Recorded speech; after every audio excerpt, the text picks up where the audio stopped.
welcome to Mega Monday. I would like to introduce somebody very special to me in my life. My beautiful, wonderful mother-in-law is visiting us. So this is Gwen. She's visiting from Texas. So welcome. You get to see Mega Monday. So we call her Darlin.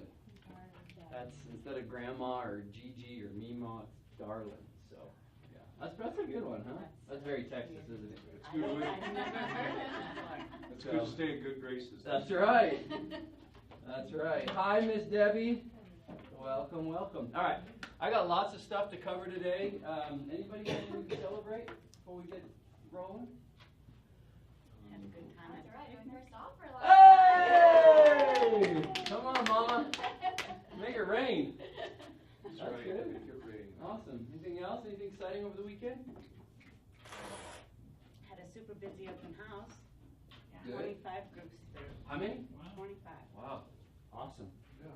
So good, still good success, good traction with open houses? Good. Awesome. Everybody, let's go ahead and Patrick Moran's here. So glad. Made my day.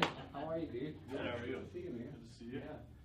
Yeah. We're just asking if anything we can celebrate. Anything to celebrate with you? Put an offer yesterday and hoping that we get it accepted today. Okay. Personal transactions. Oh, fun. Yeah. There you go. Congrats, man. Thanks. Great. Yeah, good. All right, cool. So I have a lot of stuff. There's tons of activity going on right now. A lot of things in the real estate world that I want you to be aware of. We have Mega Camp this week, so I really hope to get lots of info to bring back to you guys. Robin Phipps was at Inman Connect. Who of you guys are not utilizing your subscription to Inman? Who's not? Inman is basically the real estate online publication. Guys, you get a free subscription as Keller Williams agents. Can you help me with that if we need to? Yeah, the link disappeared. So I Did it? haven't had Okay. Well, maybe to this mess week we around can getting it to figure it but- out. You just call them. Yeah, just I give them a tried to call. do it just You online. guys, as agents, get a free subscription. Man, it is packed full of awesome info.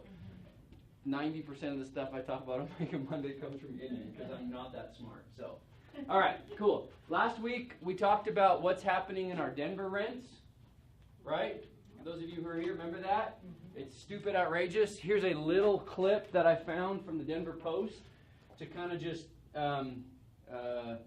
re-emphasize. I want to highlight just a few things, okay?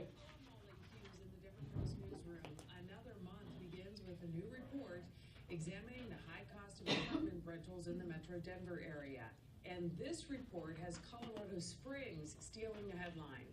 According to the company Apartment List, Colorado Springs is showing the largest spike in rental rates in the nation, with a 10.4% jump from July 2015 to July 2016.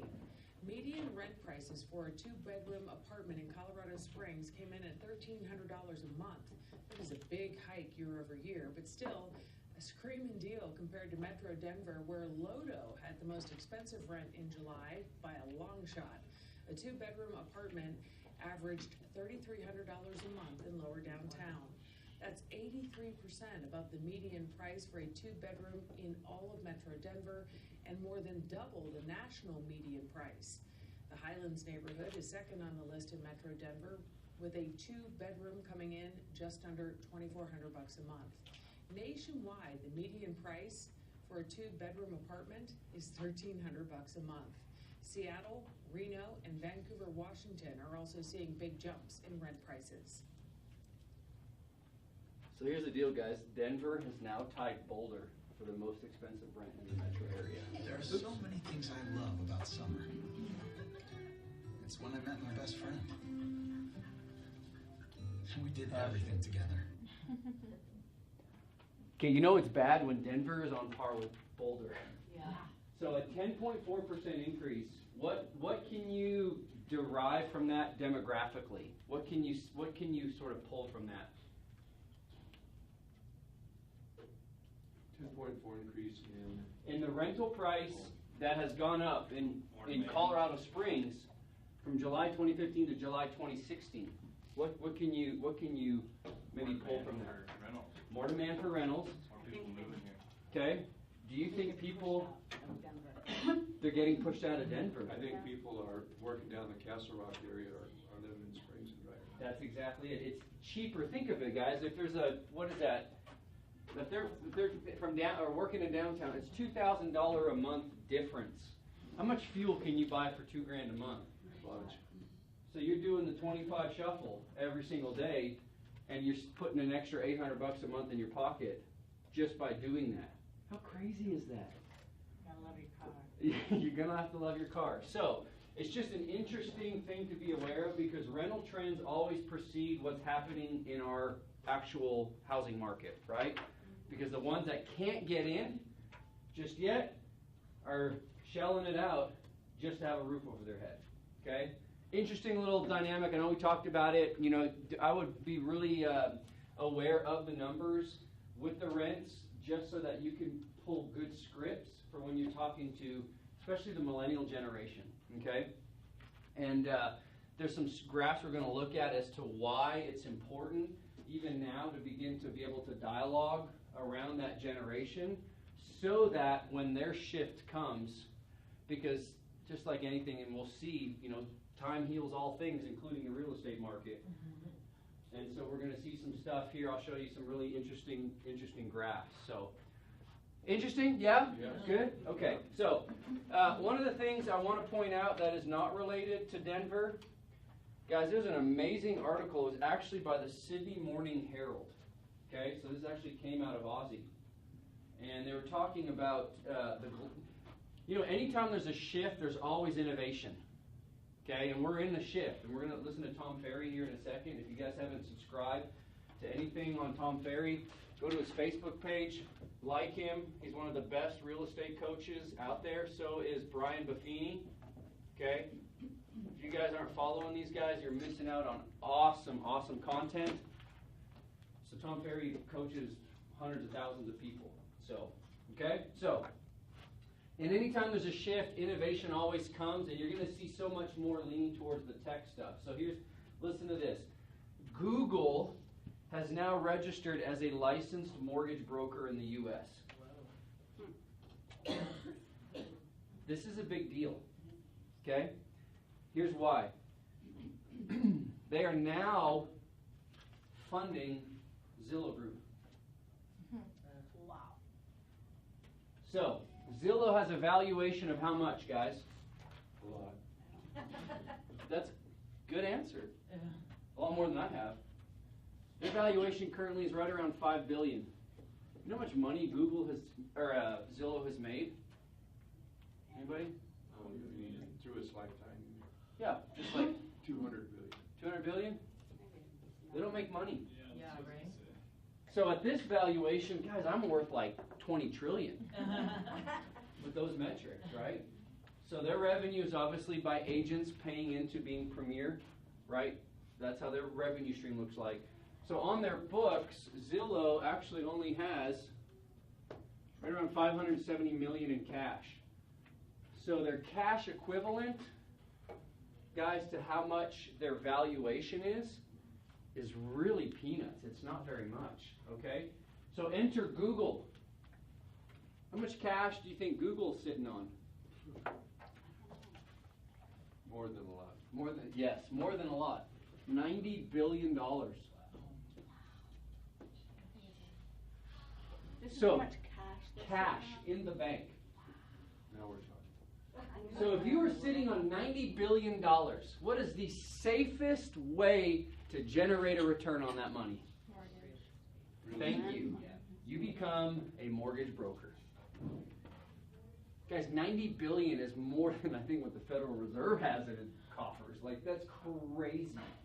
So, you have a tech company, because that's all Zillow is. They're not a real estate company. They're a tech company backed now by the cash of the largest tech company in the world.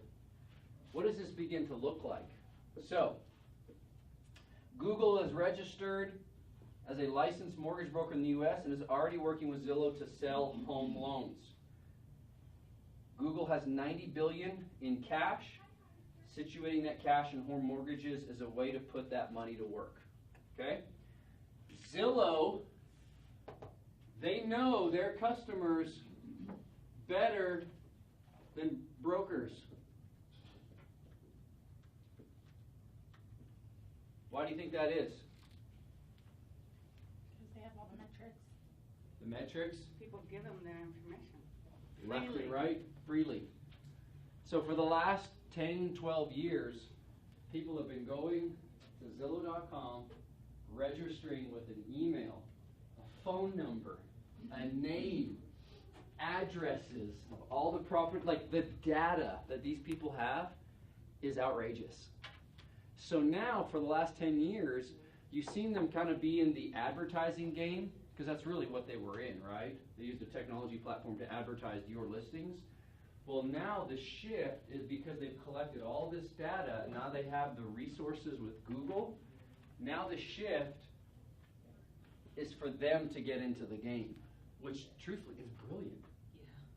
I mean, it's brilliant. Now, don't be fearful. I mean, you still have a job, okay? People don't typically necessarily trust computers. A lot of I people won't like that. The eyes, the high eyes? No, the I people that use iPhone stuff, they sometimes don't like Google. Yeah, you're right. We got that. Yeah, got it. Gotcha. I'm tracking. So, Zillow knows the customer better than most brokers.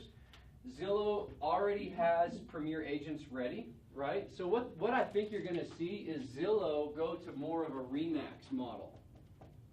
Okay, and RE/MAX has a model. Were you ever at RE/MAX? Never. Linda was. Linda was. So you were. That's right. I swore somebody was. Okay, so you want to explain to us how the RE/MAX model works for those who don't? We, as far as an agent, Yes. well, you pay a monthly fee, Okay. which is typically a pretty high rate. 12 years ago, I was paying $1,100 a month. Wow. That was 12 years ago. It was 2000. Probably more about 20, probably about double that. And plus you pay a transaction fee. And that's it, they own your listings. Whatever you get is theirs. Yep. And you mark it RE/MAX and your name is small. Wow. Yeah. So typically, it's a very independent brokerage model, okay? So there's not a lot of support, you're 100% on your own. So it's a tenant-landlord relationship, which actually would fit perfect if Zillow controlled all that information. Because at the end of the day, what do you guys wake up to try to look for? Leads, right? And if they're the ones who are controlling it,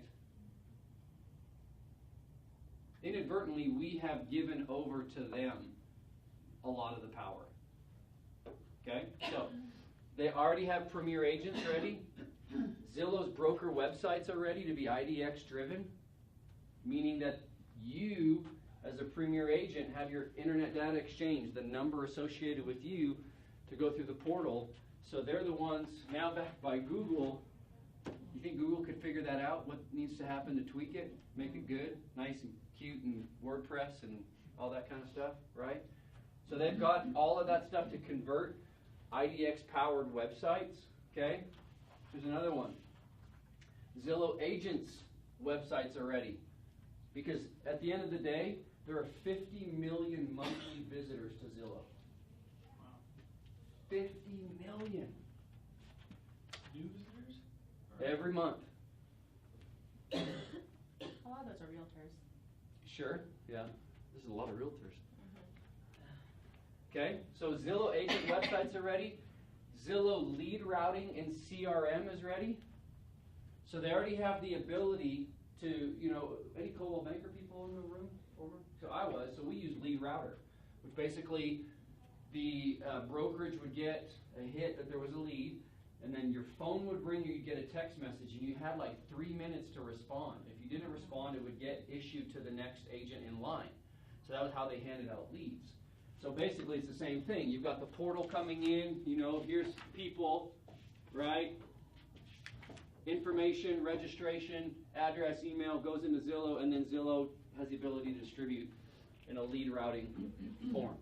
They're also built a CRM, which you guys all have a CRM you're using, right? Something, okay? So it's the same thing. It's no different. It's just a database of people for you, ready to go.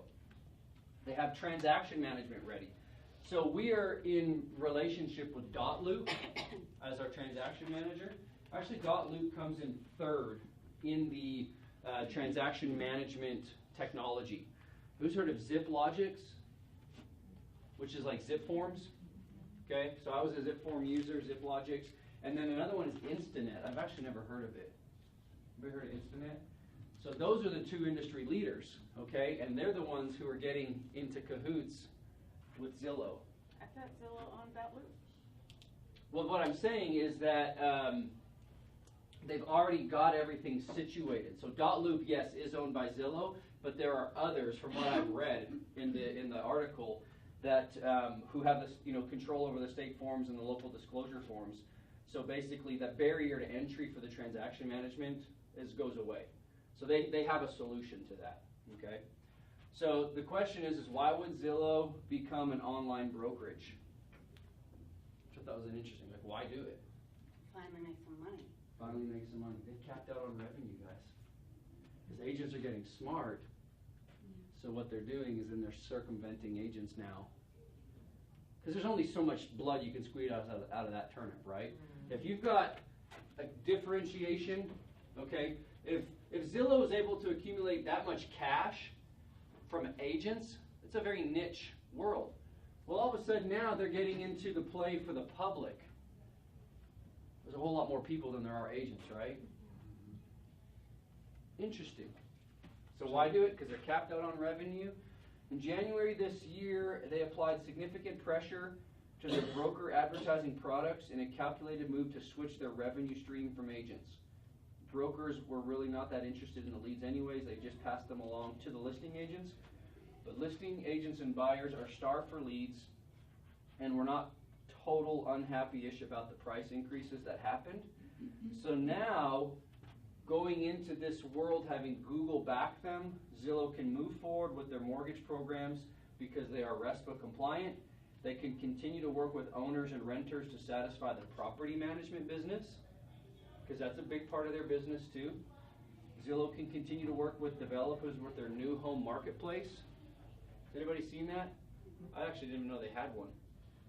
And then Zillow can continue to support FSBO. They already have Upstream, Broker Public Portal, and RESO, which I really wasn't sure what it is. So, all that to say, regardless of the feelings you might have, this is the last line. The cards have been dealt, and Zillow is holding a royal flush. So, every day, somebody's waking up, try to eat your lunch. How can you be different? So Lee, Yeah. in the giant think tank in Austin, Texas, what do they think about all this? I don't know. I'll be real interested to find out this week. I think that with all of this stuff, because this article was written, this was middle of June. So I'll be real interested to see. And I plan to bring back as much information about it, because, Gary's not a fan, and he's a fan of mine, but not of Zillow. Yes, you are. Thanks, Ross. Appreciate it. That was pretty good. That's pretty good. Yeah. So it'll be real interesting to see what happens. Okay. Good? Yeah? No? So remember, somebody's trying to eat your lunch, but guess what people do? People do business with who? People they like, love, and trust. Right? So that's the best way for you to continue to distinguish yourself from a computer algorithm, because that's all that is. At the end of the day, it's got to get handed to a person. The best way for you to beat technology is just get in front of them. And it's not that hard. Because people are starved agents are starved for leads, people are starved for relationship. And if you'll focus on that, you'll always win. That's like, you can take that to the bank. That's thousands of years of history that have proven that. And good information. Good information. Because who's notorious for great information? Not Zillow. Yeah. You guys thought I was going to say Zillow, didn't you? I've been around long enough. All right, cool. Good? All right, before we jump into these charts, I got a little 7-minute video I want you to see.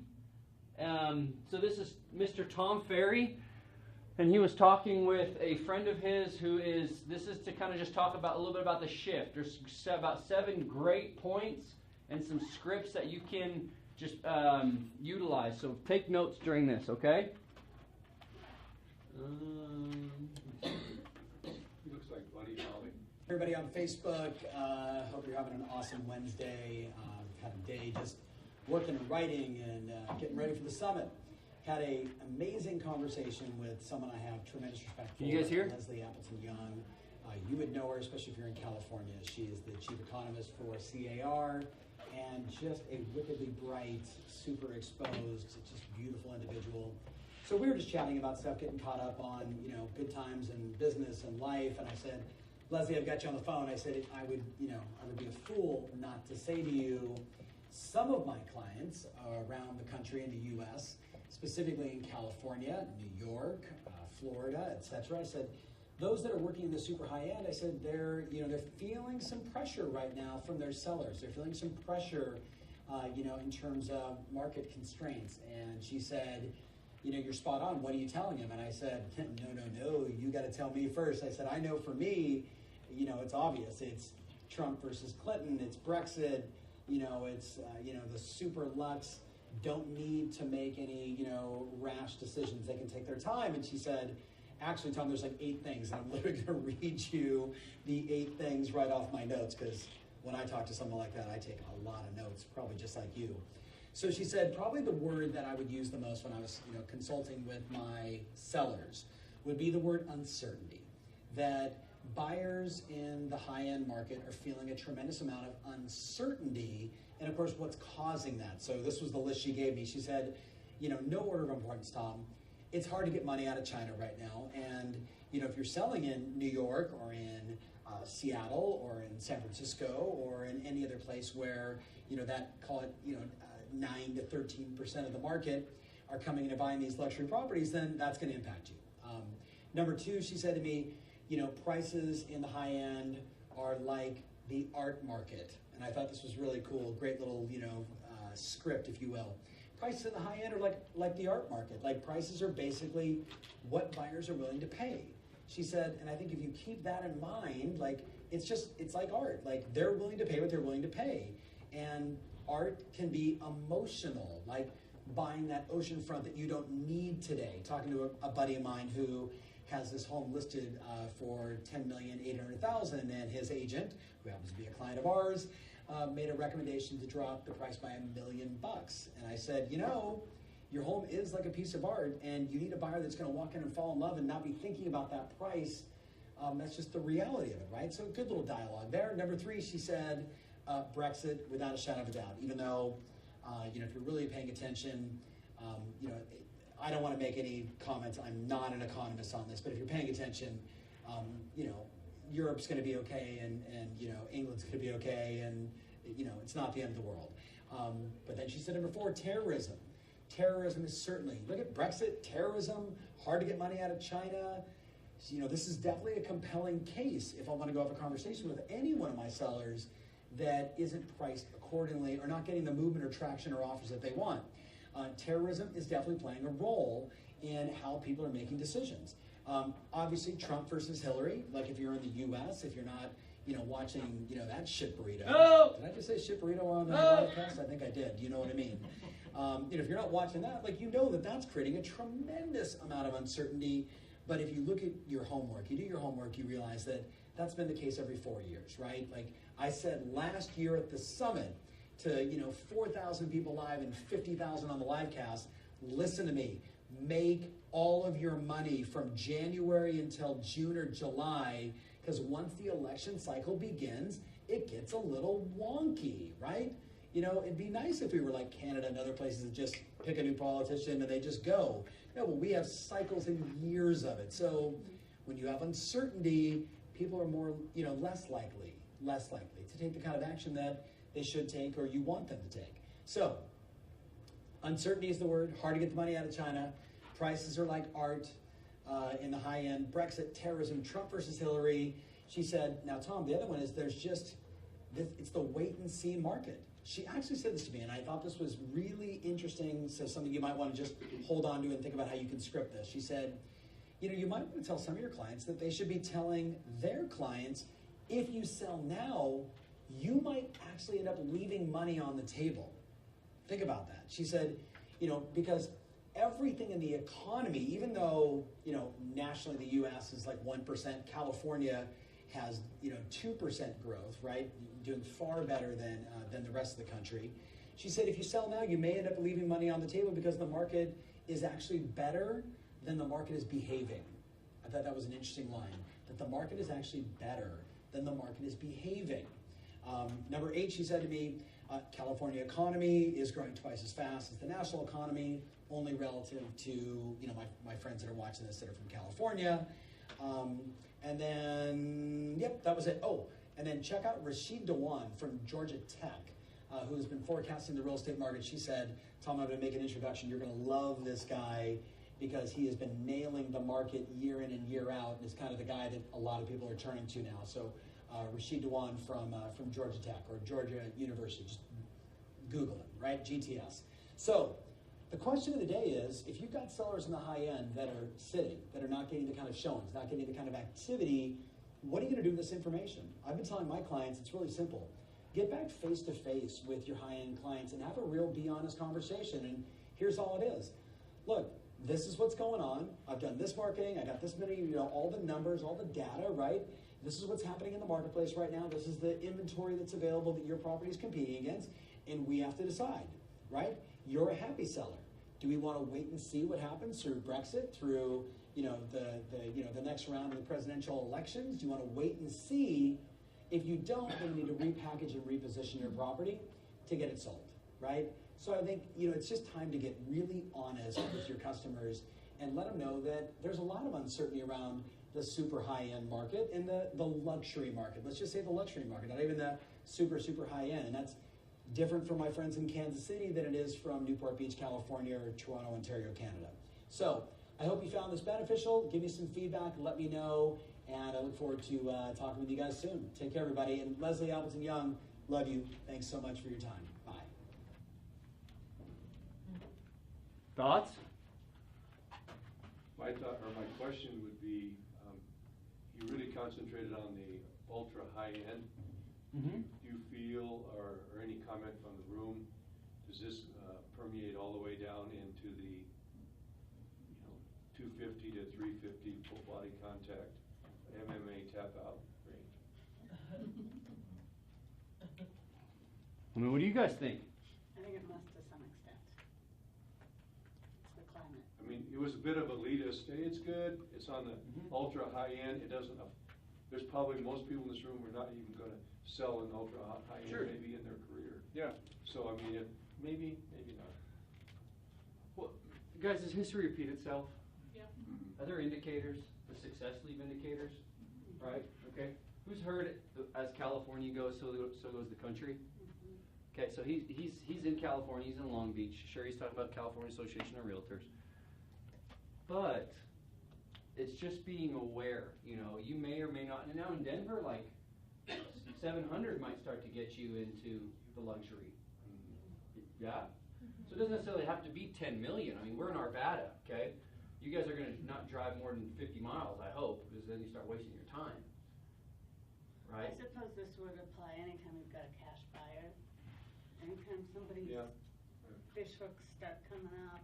Most of the high Yeah. buyers are cash. I like that analogy is really good, and it's so true. Like Which once one? the art, Art? like high end is art, because I mean we had a listing in California for 12 months, and the sellers were friends, but they had put like custom carved mantles. It was like a gorgeous house in the Truckee River, right next to Squaw Valley, and they were like, "Why isn't this selling?" And they weren't going to reduce the price, and someone came 12 months later, all cash over asking, just bought it. Like it was that perfect buyer for that perfect piece of property. Some of the things that I like, guys, I mean, we talk about Brexit. So why was Brexit important?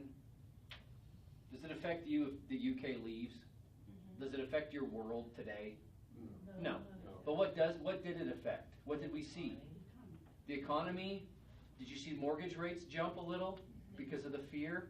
Right? So, okay, so there's the mortgage stuff going on. All right. Okay. Prices in the high end are like the art market, sure. Money out of China, this is important because of the currency devaluations and what that does affect to the economy for buying power. It affects it, okay? just being aware of this stuff. Obviously, you make the case for terrorism. What I thought was interesting around this is, guys, those of you who've been in the business for a long time, whenever there's uncertainty, what do people typically do? What's that? Nothing. They hunker down, right? So you've gone through, Reagan and Bush and Gore, or whoever. It doesn't matter what your beliefs are. The reality of it is that the word of the hour is uncertainty. And so with all of this stuff, this is just to show you that, yes, it may not be affecting here today, but it does give you the ability to articulate what's happening when somebody says, well, how's the market? Well, let me tell you. You can give them stats about Colorado Springs and renting, and you can stats about what's going on in our buying power, but also, too, being able to talk this, okay? The wait and see market, and the market is better than it's actually behaving, was great. That's a great line. So Becca was trying to work with some neighbors of ours who moved and whatnot, and there was property in Leiden Rock that had been sitting for months. Like less than 500. Yeah. So tell me, that's weird compared to everything we've been seeing. So, it's just that type of stuff, okay? That's what I really like, that the market is better than it's behaving, and it's a wait and see market, okay? So, any thoughts around that? No? Yeah. Can you just clarify a little bit more about when you said the market is better than it's actually behaving, like how? So if I say that, then someone will say, well, what actually do you mean by that? So Rose pointed out that when it's this uncertainty, people don't do anything. That's why I said make your money from January till June, July, because you'll see, it'll be interesting to see with the election. People don't, there's so much cash right now floating around in the world, they're not doing anything because they don't know how it's going to directly affect. So the market is great. It's a great time to buy. It's a great time to sell. But with the uncertainty, the activity, you'll notice a decline. Remember we talked about pendings being down? That's a great indicator because that's the precursor to when stuff actually does transfer, right? So today, it's just people have kind of they're sitting in the ice bath. They've been working hard. And they're like, you know what, I'm going to take a little breather here. I take it a little different though. Yeah. I think it's a good script, and I know it's been successful for us. And I heard it from Linda a long time ago, and she tells, especially buyers, and if you've been dumped a few times, you haven't got there yet. And I was thinking of like your buyer. What she uses to prop them up is good houses come on the market every day, and keep using that. Good houses come on every day, and they do. Yeah. May not be a lot of them, but they come on every day, and that's a big boost for people who, especially if they've had it handed to them a little bit. Yep. And are they going to fade away, or are they going to stay in the game? Yep. No, that's good.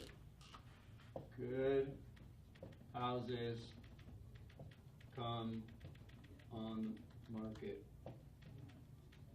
every day. So there's activity, there's things going. I got 6 charts I want to show you that kind of is sort of to prop up this whole theory that yes, the market's being wonky, but it's still a great time. Guys, the interest in home buying are near 2006 levels, which 2006, if you were in the business, that was a good year. Right? The 2001, 2006 run, that was a good year. So we have our 2009 drop, but if you look at the traffic of prospective buyers of new homes, so this is the index. I'm not really sure what, how they measure that, where they get that info, but it's showing peaks. 94, that was great. 2000, you see the election cycles, right? Now we're in 2008, we saw the drop from that 3.5-year period. Now we've climbed up to right about this median. That's healthy. That's great. So people are interested. And one of the things that they said is that hold on. There's evidence that the millennial generation has been slow to warm to the idea of homeownership, as they are generally delaying decisions like moving out of your parents' basement and stop playing Pokemon Go. Sorry. What's that? Student debt. Student debt, yeah. That was funny. Come on, guys. Gee, this is a tough crowd today. It's probably true what you just said. All right. They're generally delaying decisions like marriage and child breeding, but overall, Americans are still interested in homeownership.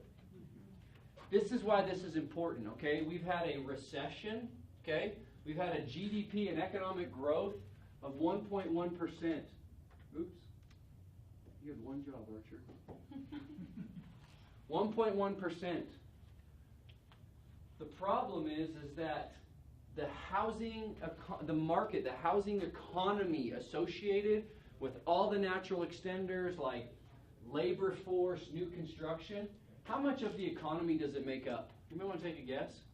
What, new construction? Well, just the whole housing sector. 20%. 40? I'd say 10.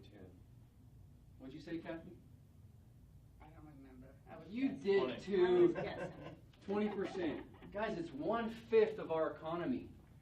Do you know why it's been tough to get out of the recession? It's because this has been stunted. Even though interest is high, not interest like mortgage interest, but like home buyer interest is high, the reality of it is it's been tough. The second thing, that's the reason why, is that the building permits. Remember, we've talked a lot about what's going on? It's because builders got so burned in this area. I mean, you know how many people went bankrupt? A lot. I mean, in Abilene, when I was in, I mean, there was like 7 builders in our whole town. How many people went bankrupt a month in Denver who were builders? Probably double that, you know? But, so you can see, single-family housing starts and the building permits climbing to a quasi 2008 level. Meanwhile, the interest is more 2006. Okay? So, the rate at which home builders are constructing new single-family homes remain quite depressed, even though there's increasing demand. And part of the reason why is that the skilled labor has been really tough to come by. I mean, you talk to anybody right now, and they're like, man, if I could just find subs. You know, you've got a Homekeeper app that you put all kinds of people in there. Good luck getting them to show up. I got a HOA. Return a call. I got a deal in my HOA. Those guys are Nazis, man. I swear. Yeah. I am ready to sell my house because they're just starting to torque me off. So we had 2 weeks. I know some good realtors. Those discount brokerages, man, they just take a sign. Well, I was getting to that. So I had 2 weeks where in the heat, remember it was really hot at the beginning of the summer? Well, my sprinkler went out. It took me 2 weeks to get a guy, and now my grass is fried, and they're putting postings on my door, and I'm like, really? Get some spray paint. Same thing happened to me. For real. Huh? Same thing happened to me. Oh. The guy came and turned everything on and it broke and Took him fried forever. the grass. Yeah. It took him 2 weeks to come back Yeah, and do it. exactly. I had a new closing, we've had to extend 3 weeks because we can't get quotes from contractors. There's no room in closing costs to do a concession. So 3 weeks we've been delayed waiting for contractors to just give us bids. Yeah. That's it. It's crazy. Yeah. And people so burnt, I think, that they're gun shy. But the demand's there, but it's hard when you got stung, okay? So, another thing is that new single-family homes are bigger than in 2005, 2007, which is interesting. The average square feet of floor area in new single-family homes has jumped up to about 2,700 feet. Those that have stayed in the game understand that building small houses, there's no money in it. You got to double your footage. Right? I mean, Justin's dad's a builder. Is there any money in building a 1,300 square foot house? No. You're lucky to pull 7-8%. And that's after paying everybody. But you double your footage, you can hit 18, 21% profit, okay? So otherwise sluggish economic recovery, it's interesting that the increase in the size of new homes has actually accelerated. Okay? Another one, middle class home buyers can't get financing. So I thought this chart was really interesting in the sense of that you've got the credit scores based off of FICO and who's able to get what as far as the distribution of the population. So those who are, in this 650 to, happy range and the amounts that they're able to get, October 2005, 2008, 2012, 13, and 15. Just a really interesting chart to talk about how it's lending in the decline of the American middle class for their able to qualification for financing. Okay, we've talked a lot about the rental market, so that's basically talking homeowner vacancy rate versus rental vacancy rate. So you can see how it's shifted, how it's been a major shift, one from the other. Okay, and then the last one is just the millennial generation finally getting out of their parents' basements and into a home, and what that shift is going to look like with the population growth. So, the modal age in America right now is 26 years old, and this echo boom generation has yet to settle down and seriously consider home ownership. Analysts hope that this new demographic wave will jolt the housing sector back into a pre-bubble normalcy, and we're moving in the right direction. So like I said before, time heals all wounds, even in the real estate market. So, good stuff? Yeah? No? Okay. Got 15 minutes left. The last thing I want to do with you guys today is kind of maybe put a nice pretty ribbon on all this, okay? I heard a really interesting story. So Beck and I were in Mexico with the kids, went down, built some orphanage, and on our way down, we stopped off in Ensenada, which, if you've never been, just super cool beach town. Has a Ensenada. Encinitas in California. Yeah. So Ensenada's about 2 hours south of the Tijuana border. And had the very, very different. Let me just tell you.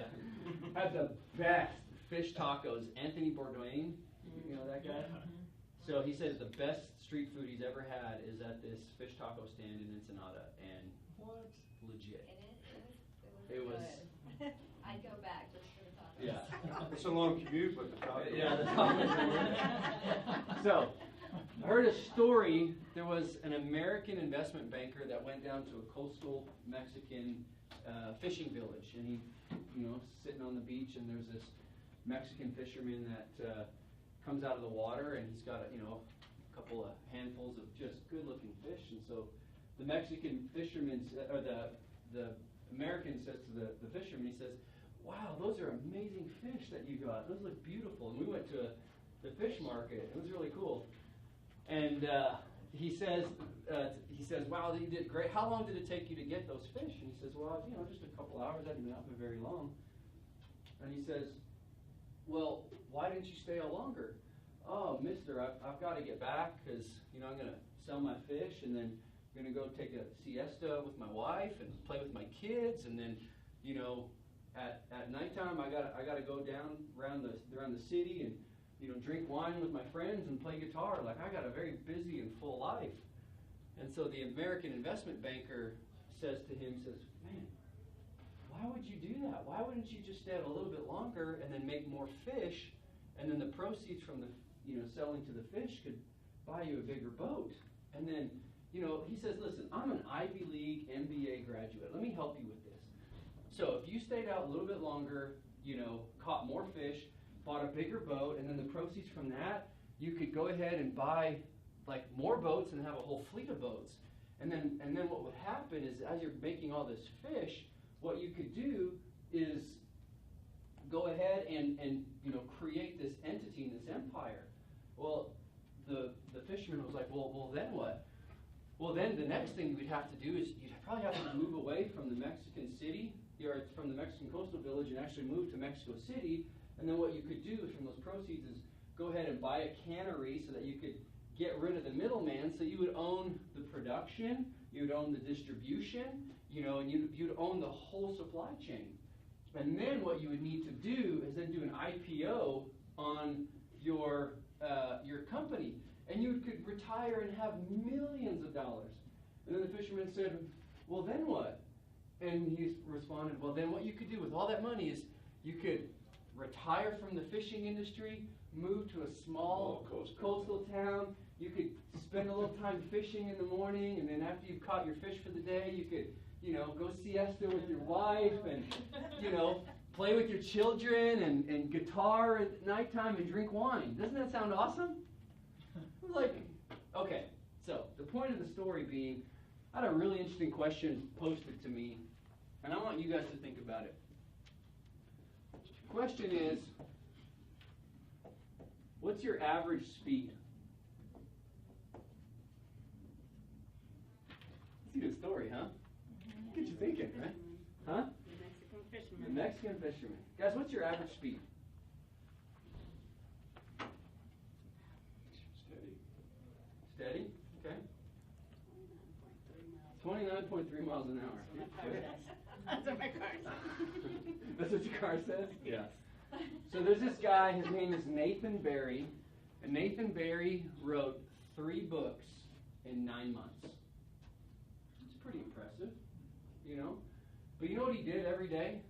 He just said, I'm going to write 1,000 words, which 1,000 words is about 2 to 3 pages, for 253 days straight.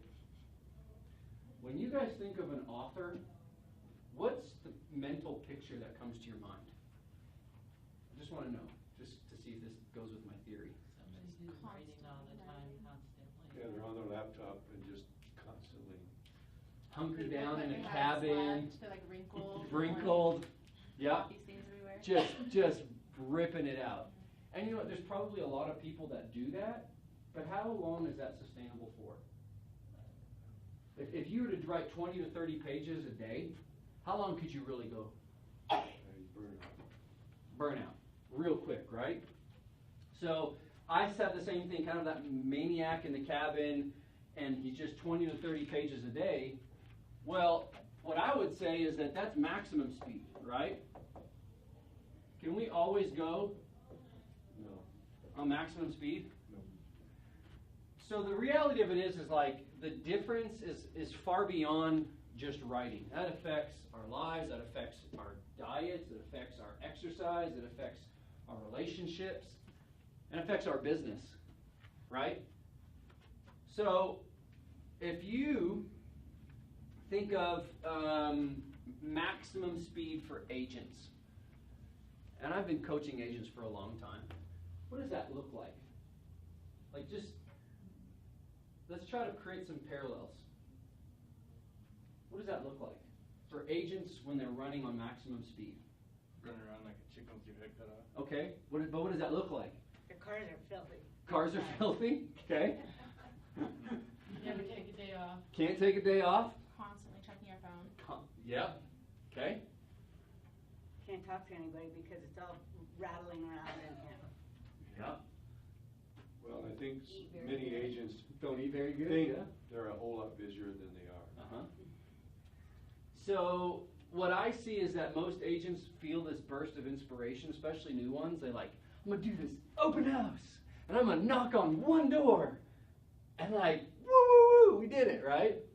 But the reality of it is, it's that they get focused on the singular event. Singular event is maximum speed, when that's all your focus.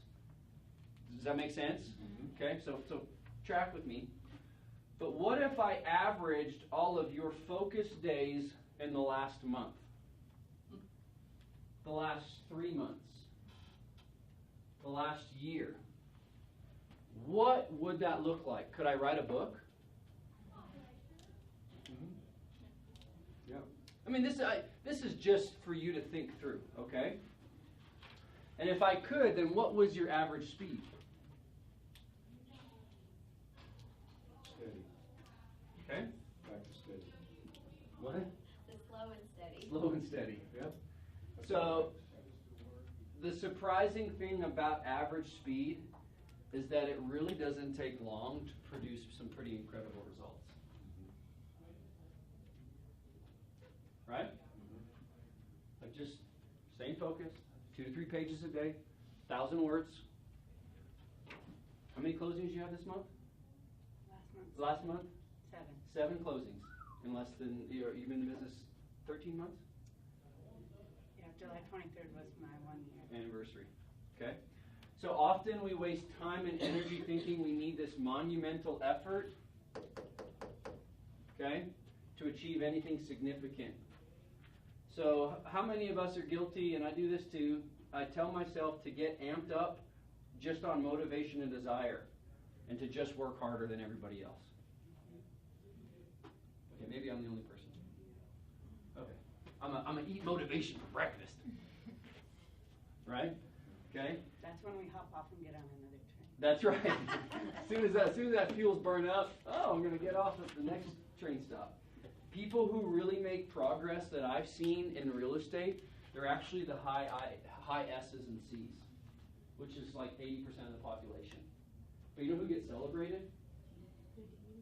Keller Williams is the cult of the D.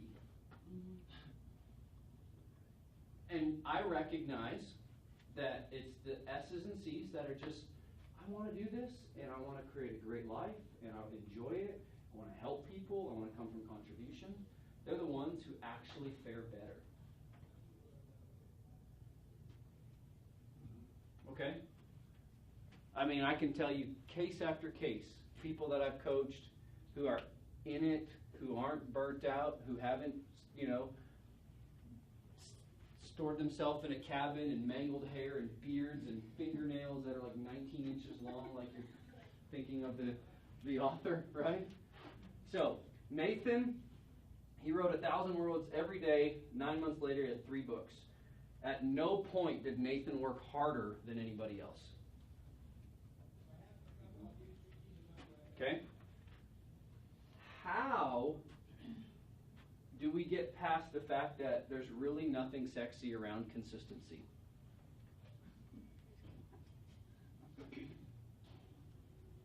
Well, there is something sexy about consistency. That's the bottom line. Bottom line, sure, yeah. But the day in, day out,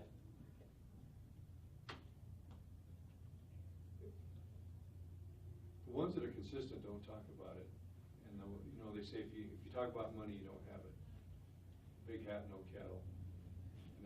And I think that's the ones that do the energy burst. yeah. And they have to brag, I had 8 offers, and who gives a rip whether you had 8 or 18 offers, because then you have more phone calls. Okay? To people that didn't get it, right? Right. Yeah. So my point is, the ones that, like Jim, my hero in here is Jim Carroll. Sure. Doing something works, doing nothing doesn't, and every day you do something and you win. Yeah. Every day. So the interesting thing about Nathan is that his average speed was actually higher than everybody else's. His maximum wasn't. He didn't ping, he didn't redline, but his average was, okay? So here's the question is, how do I increase my average speed? Because that's okay to talk about, right? Because you've got a little bit room left to go. Yeah, Glenn. Consistency. Okay. Focus. Maybe start 10 minutes earlier. Maybe 10 minutes earlier. Okay. So what I like to call the increase of average speed is called habit graduation.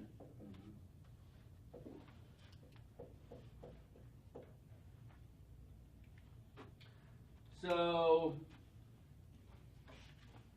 graduating your current habit to just one level higher over the long term produces phenomenal results.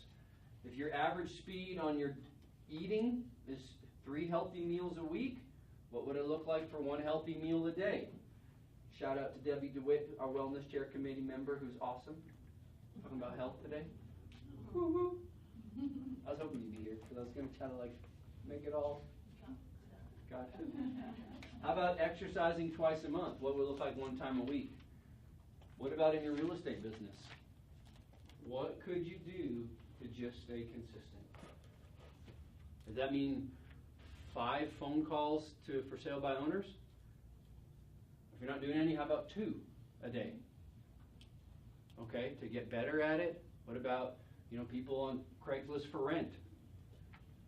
Making some phone calls to them. Hey, you interested in selling? They're landlords. So why not try to get in front of them? Because they buy property, right? Okay? So write down 5 things that you want to have it graduate.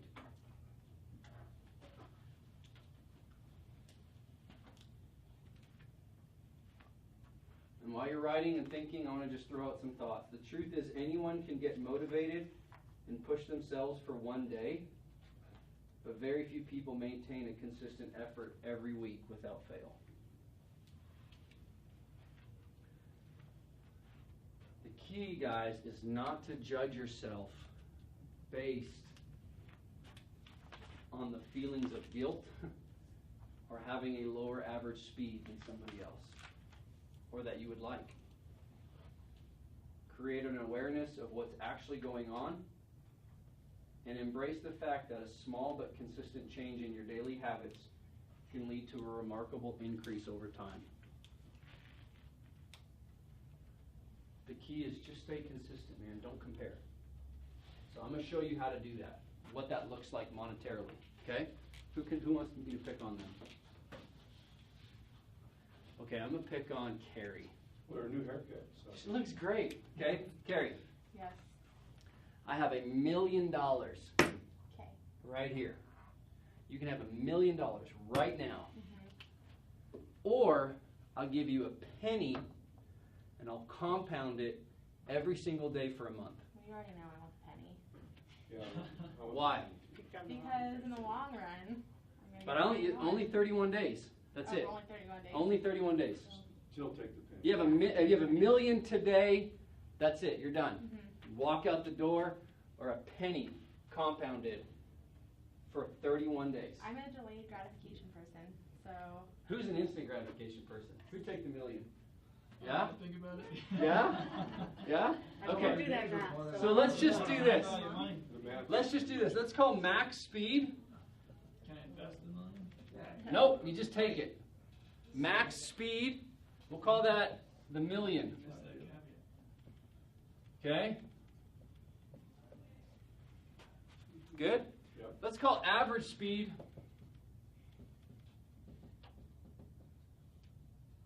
the penny. All right? So, day 1. Carrie, you got a penny. Yes. Day 5, you have 16 cents. All right, I gotta get my notes here. Okay, 'cause there's a lot. So day 10. So I'll go 5-day increments just to make it easier. Whoops. Day 10. You got $5.12. You only got 21 more days. That's all right. It's going Dang. It's going All right. So day 15, you're at $163.84. Have All faith, right. Gary. I Have mean, you know, faith. Don't worry. less than 1/10 of 1%. It's coming, Gary. So day 16, okay, now we're at $327.68. Okay? Day 20, $5,242.88. All right, I mean, that's a decent little paycheck. But I mean, 20 days in. I mean, Justin's already got his Lambo. He's already gone on a hot date. I mean, Vail for the weekend. Okay? So now we're at day 25. Hang in there, Gary. Now you got $167,272.18. Okay, it took you 25 days to be 10% as good as max speed. Right? Or 16%. So now we're at day 27, $671,088.64. Day 30, you are now at 5.368712 cents. Day 31, $10.7 million. There we go. Let me think about that. You think about that. 10 point. Shut it. Take a look. Take a look. What's the difference between max speed and average speed? Tenfold. Patience. Guys, if that doesn't drop the point home, Well, the other interesting thing is, if we look at this as a metaphor, or additionally, is people burn out at day 25 or something. Absolutely. They don't see what the payoff is. Yeah, I They mean, feel like they've been $16,000. working, and then just like, we're done. Like, they, you know, it's like the people, it's like that image where, you know, someone's been digging Digging the forever. gold, yeah. And they turn around, and if they had dug one more foot, they would have found it. But you see the increments, I mean, it's not that much. It's just like, just do a habit graduation every day. Like, what can you do? And then it becomes a habit, and then you're like, oh, this is normal, this is routine, I'm just going to increase it a little bit more. Do you see the difference? And new agents in the room, guys, I see so many of you come out the gate like, ooh, I got a license, I got to make money. Okay, that's great. We all have to make money. But the reality of it is that you don't even give time enough, not just to see the trickle of a pipeline, you don't even give time enough to build a pipeline. Because we want max speed. Because even in our culture, guess what's celebrated? Oh, that guy did 680 closings. Well, I mean, that's great if that's what you want. But if you don't want to move to Mexico City and get rid of the middleman and build your cannery and have a fleet, so you have to get clear about what you want so that when that time comes to make the habit graduations, it's in line with who you are, not with what you do. Dan, I've seen this done before, but even on the shortest day of the month, February, you're still $250,000 better than you are with the million. It's great. Just with the 28 days. Yeah. All right, I'm 4 minutes over. Any thoughts? Great stuff. All those other jokers that decided to sleep, They missed a good one. they missed a good one. Lose, you lose. Okay? Guys, you're amazing. I love being in business with you. Thank you, thank you, thank you. I'll be gone all week in Austin. Man, have an awesome week. Sell something, and I hope to bring some good stuff back for you, okay? Any questions? Comments, concerns? All right. Go crush it. Good work.